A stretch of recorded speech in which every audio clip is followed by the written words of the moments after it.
Selamat siang, kembali lagi kita di Ruang Nalar Keadilan. Pada saat ini kita akan berbicara tentang hukum bisnis. Nah, banyak investor yang datang ke Bali. Rupanya Bali ini tidak sekadar pulau yang didatangi oleh wisatawan mancanegara maupun domestik, tetapi para investor asing juga mereka berbondong-bondong untuk datang ke Bali untuk berinvestasi.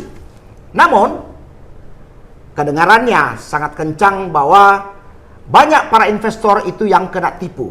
Nah, untuk kita kupas tuntas akan hal ini, kita telah hadirkan seorang pakar hukum bisnis, Bapak Advokat Bambang Purwanto, SH.MH. Selamat datang Pak Bambang. Selamat siang Bang Sony, Om Swastiastu, salam sejahtera untuk kita semua. Judul kita hari ini, kita akan berbicara soal investasi. Investasi yang mana banyak sekali wisatawan yang datang di Bali, tetapi mereka ya notabene banyak yang kena tipu. Bagaimana Anda menjelaskan tentang situasi yang ada? Karena Anda ini adalah seorang pakar hukum bisnis. Baik, terima kasih Bang Sony. Judul pada siang ini saya rasa sangat relevan karena secara faktual itu di lapangan memang masih banyak temuan-temuan, bahkan perkara-perkara yang saya tangani juga korban-korban penipuan investasi.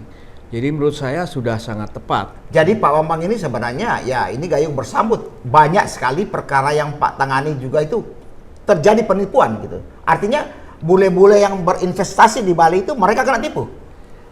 Ya, selama itu masih pelapor kan belum terbukti. Ya. Masih dalam proses dugaan atau sangkaan kalau memang itu perkaranya naik ke tingkat lanjut. Tetapi memang faktanya ada beberapa perkara saya memang klien saya ketipu di Bali ini.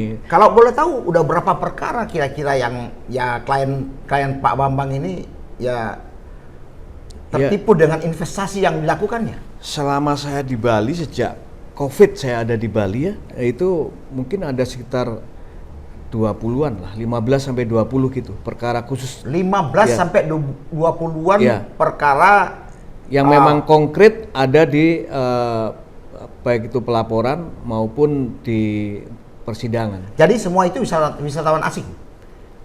Korbannya itu adalah investor asing, orang asing yang memang ingin berinvestasi. Ya. Tapi memang juga pelakunya sebagian besar juga orang asing juga. Orang asing juga. Ya. Jadi investor asing yang kena tipu, pelakunya orang asing juga. Ya, orang asing yang bekerja sama dengan orang Indonesia. Kok bisa? Bagaimana? Jadi gini, orang asing itu kan nggak gampang percaya dengan orang Indonesia atau bahkan orang lokal.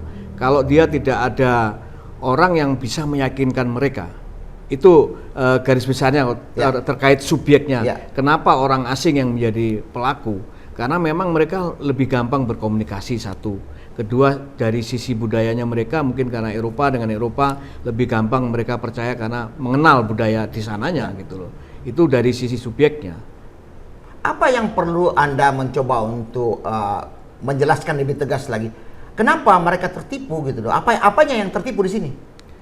Jadi dalam hal apa yang mereka tertipu itu pasti tentang uang mereka kan. Uang mereka karena mereka beranggapan investasi itu akan mendatangkan keuntungan, iming-imingnya kan begitu. Akan mendatangkan Tetapi kelemahan dari para investor, calon investor ini kan tidak memahami hukum di Indonesia. Ya. Bagaimana sebuah perusahaan itu bisa eksis patut menurut hukum di Indonesia kan gitu kan. Sebagaimana dengan peraturan perundang-undangan tentang investasi asing sudah diatur sebenarnya di dalam Undang-Undang Nomor 25 tahun 2007. Bagaimana bentuk badan hukumnya, badan usahanya itu kategorinya seperti apa. Kalau di dalam Undang-Undang Nomor 25 tahun 2007 sudah dijelaskan harus dalam bentuk PT PMA. PT PMA. Ya. Jadi harus ada PT dulu. Harus, dan itu nanti koneksi dengan Undang-Undang PT, Undang-Undang Nomor 40 tahun 2007. Nah, di mana jalur penipuannya di sini yang konkret ya? Kalau dalam hal berdirinya PT PMA itu memang kelemahan para investor ini, dia tidak menunjuk konsultan hukum pada awalnya, tetapi lebih percaya kepada rekan, kepada teman, akhirnya melalui broker dan Dari situlah mereka mempunyai kelemahan. Jadi dari sisi pendirian PT PMA itu sendiri mereka tidak paham. Seharusnya ya para investor ini kan ini udah zaman era teknologi informasi. Kita tanya AI juga dijawab. Ya. Hanya bedanya AI tidak bisa mempertanggungjawabkan omongannya, beda dengan konsultan hukum. Minimal dia searching dulu di AI atau apa, bagaimana sih berinvestasi di Bali khususnya atau di Indonesia pada umumnya.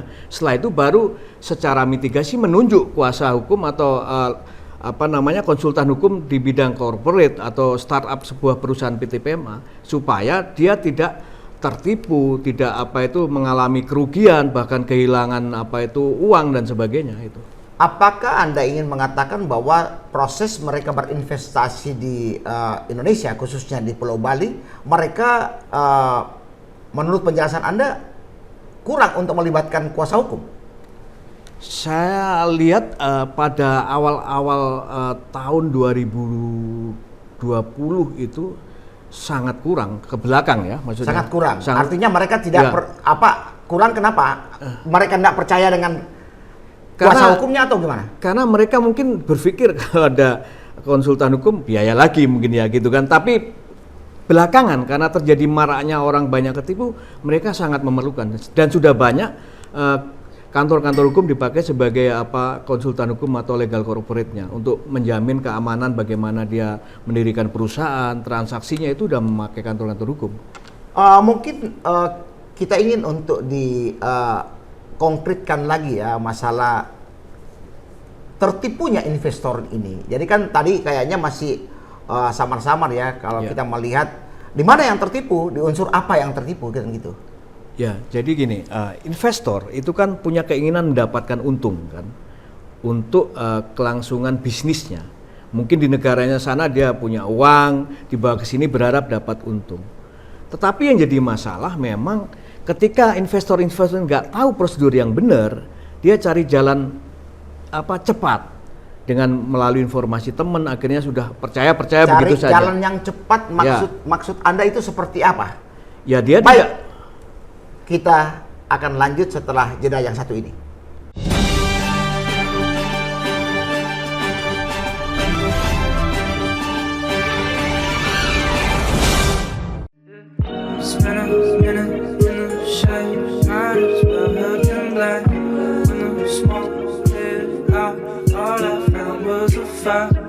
Looking around, I ain't sure how much else I can find. 'Cause I've been lost for a while on the inside.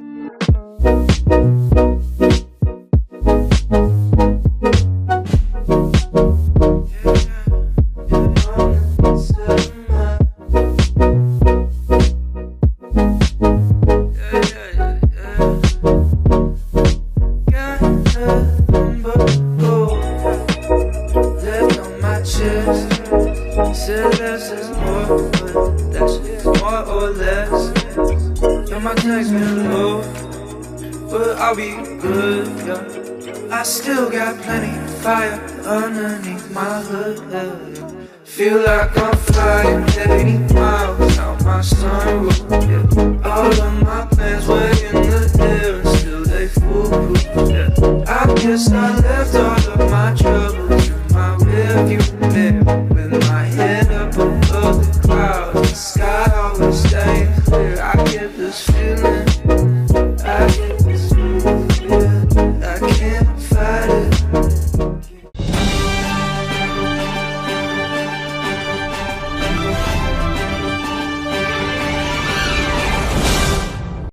Baik, kita kembali lagi di ruang nalar keadilan.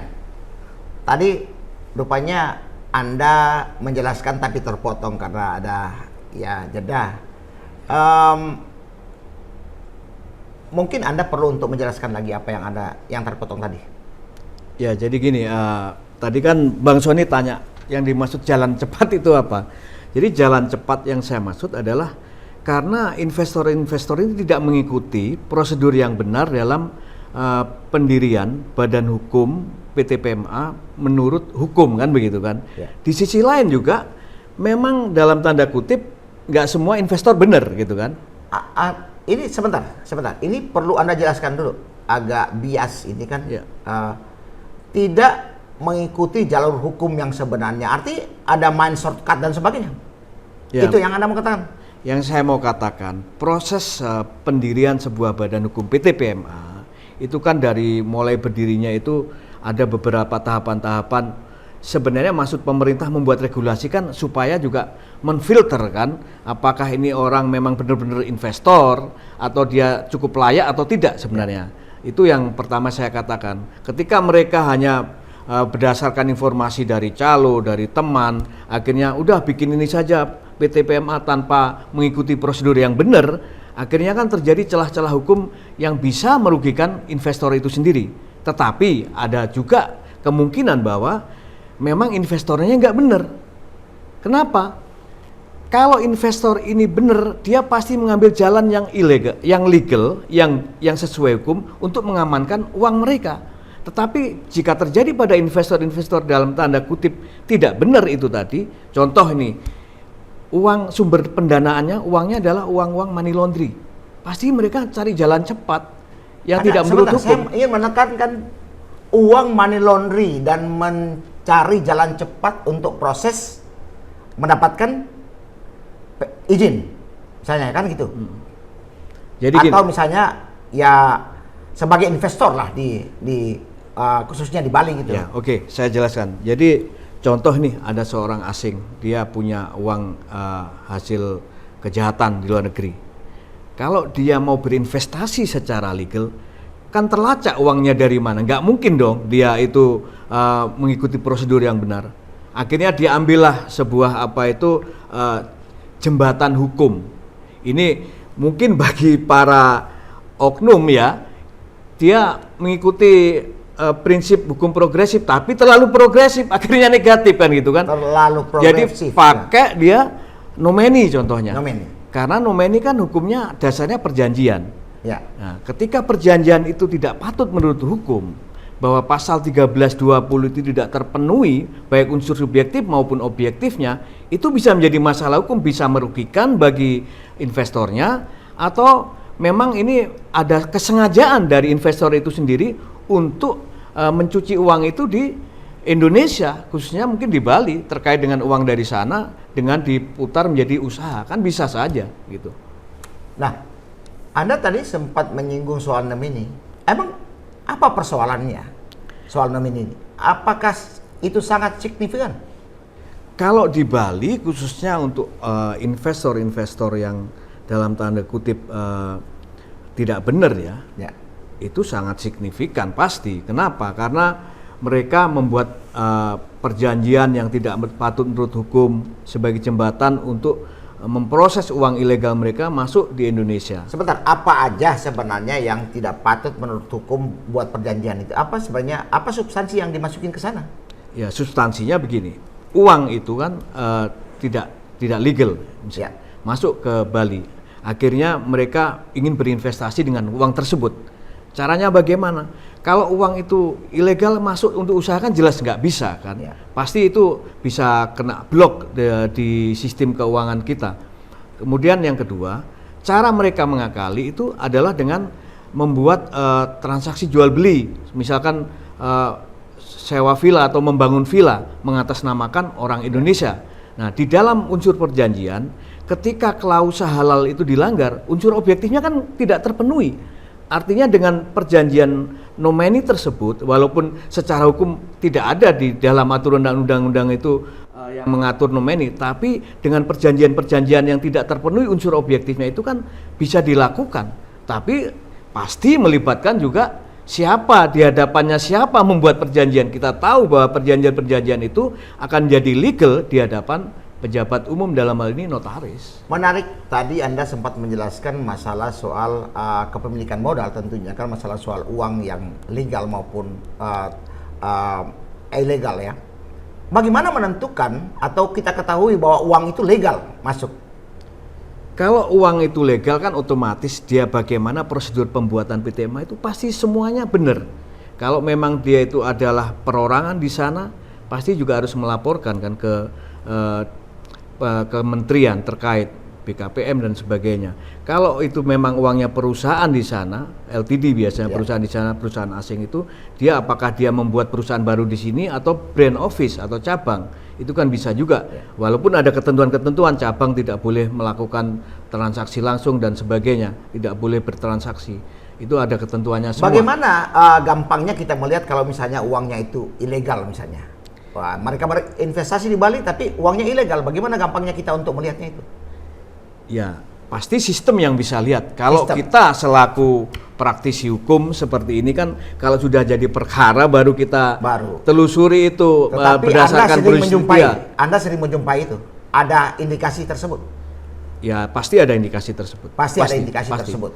Berapa kasus Anda jumpai kira-kira yang ya ada indikasi atau misalnya Anda melihat dari manapun pandangan Anda gitu tentang kalau kasus nomini mungkin hampir 80% yang saya tangani itu memang indikasinya uangnya itu tidak jelas awalnya yang masuk ke Indonesia itu. Nah, perlu Anda jelaskan dulu tentang kasus nomini ini. Karena kan walaupun sudah lama nomini itu ada, tetapi kan banyak orang juga tidak tahu kan gitu permasalahan di mana, bagaimana proses penyelesaian masalah itu, kenapa harus nomini, apa yang harus dilibatkan di situ. Mungkin perlu untuk dijelaskan. Ya, nomini ini kan sebenarnya kembali saya jelaskan, di dalam undang-undang tidak ada diatur. Tidak ada diatur. Tidak ada diatur. Secara khusus tidak ada. Tidak ada. Tetapi di dalam hukum perjanjian itu memang unsur subjektif dan objektif ini yang menentukan apa yang boleh dan tidak boleh. Apa yang dimaksud dengan unsur subjektif dan objektif itu? Unsur subjektif dalam hukum perjanjian kan kecakapan para pihak. Kecakapan para pihak. Kemudian sepakat. Sepakat. Kalau ini jelas dia ini oke lah unsur subjektifnya. Kebanyakan perjanjian nomini itu tidak terpenuhi unsur objektifnya. Kenapa? Karena unsur objektif itu kan bicara apa yang boleh dan tidak boleh dalam sebuah perjanjian, hal tertentu. Contohnya ini, kalau dalam perjanjian nomini atas nama misalkan jual beli tanah, itu kan diatasnamakan orang Indonesia, uangnya diakui milik orang asing, gitu. Itu nggak boleh. Jeda sejenak karena ada iklan yang satu ini.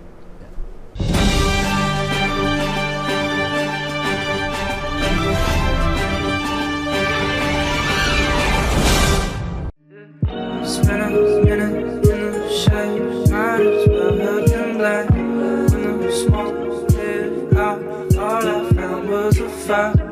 Looking round, I ain't sure how much else I can find. 'Cause I've been lost for a while on the instant.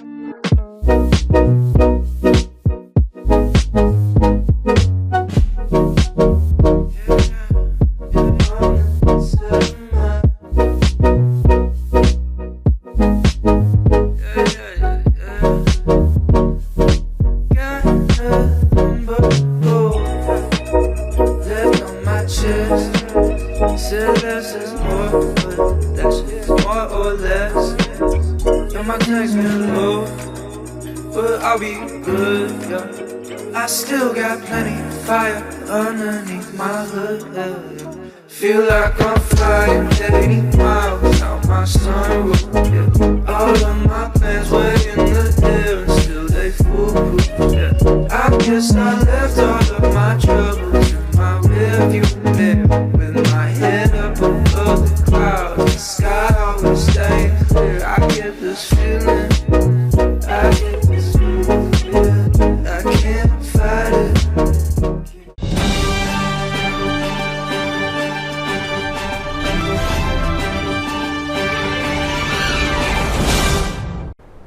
Baik, kita kembali lagi di ruang nalar keadilan.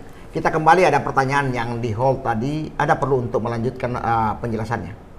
Ya, saya akan lanjutkan masalah unsur objektif apa yang tidak boleh dan boleh dalam sebuah perjanjian.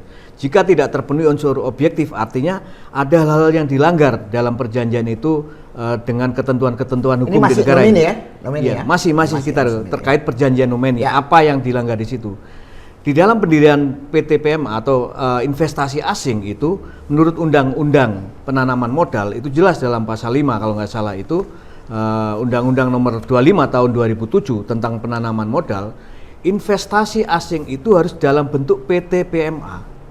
Jadi kalau berdasarkan perjanjian atas nama berarti bertentangan dong. Artinya tidak boleh. Sehingga unsur objektif dalam perjanjian itu tidak terpenuhi. Ketika unsur objektif tidak terpenuhi, maka perjanjian-perjanjian itu harus batal demi hukum. Beda dengan kalau unsur subjektifnya tidak terpenuhi, itu harus dibatalkan. Nah, menurut Anda untuk para investor itu mereka pakai PT PMA atau langsung ke nama orang? Kalau kita bicara nomini kan dia atas nama orang, Nama kan, orang. dalam hal ini. Tapi kalau prosedur yang benar ya harusnya memakai Kenapa PT harus PMA. nama orang? Kan katanya banyak yang tertipu gitu.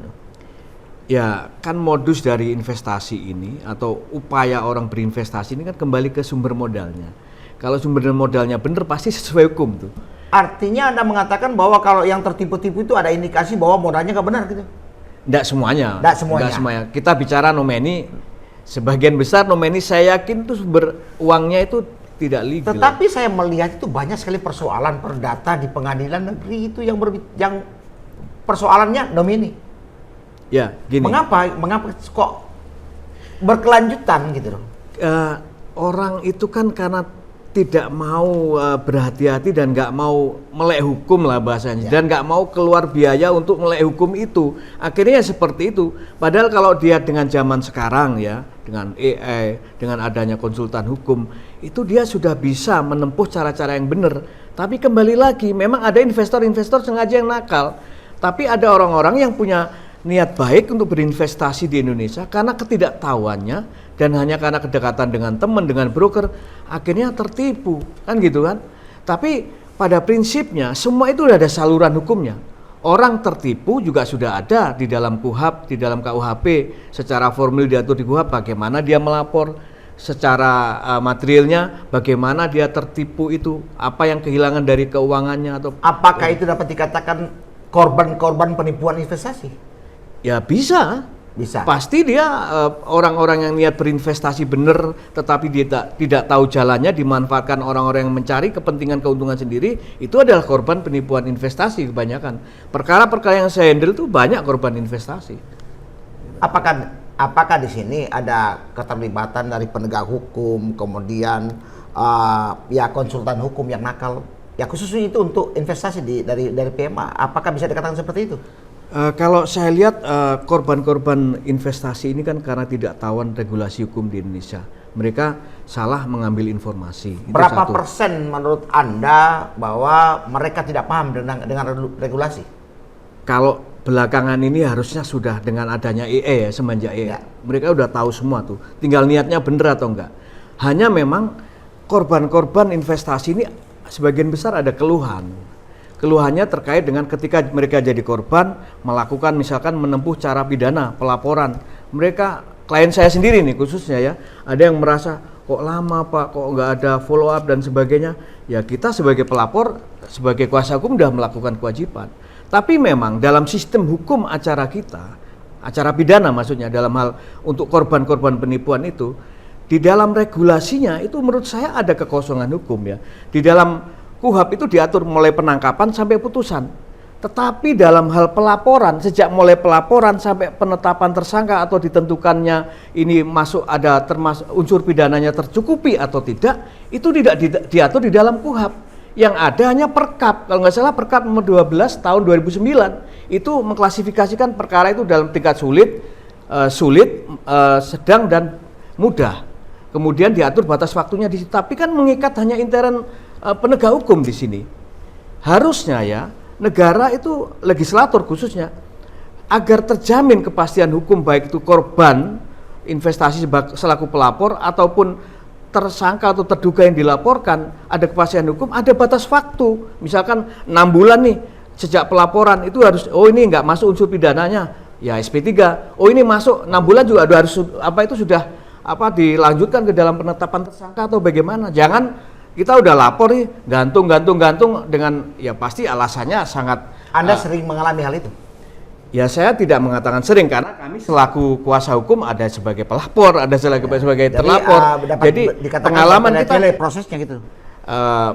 Saudara yang menyimpulkan ya, saya tidak mau menyimpulkan, tapi prosesnya memang jelas dari sisi penegakan hukum, regulasinya, hukum acaranya belum diatur hal itu. Belum diatur. Yang ada penangkapan sampai putusan. Tetapi dalam hal hukum acara pelaporan, sejak pelaporan sampai unsurnya ditentukan ini masuk unsurnya dan masuk penetapan tersangka, nggak ada batas waktunya. Menurut Anda apa yang perlu ditambahkan? Ya di dalam KUHP harus dibuat itu. Makanya tugas legislator, kalau memang hanya berpatokan pada Perkap nomor 12, Perkapolri nomor 12 tahun 2009 ya, Kapolri harus sungguh-sungguh menekankan kepada jajaran di bawahnya. Ini kalau batas waktunya dalam jangka sulit misalkan, itu kan kalau nggak salah 120 hari itu yang perkara sulit itu harus selesai penanganannya. Selesai itu kan dalam arti ini sampai BAP atau tidak masuk unsur pidananya dan harus SP3 kan gitu kan. Kalau masuk unsur pidananya masuk ke pelimpahan ke jaksa kan, selesainya di situ kalau penegak hukum.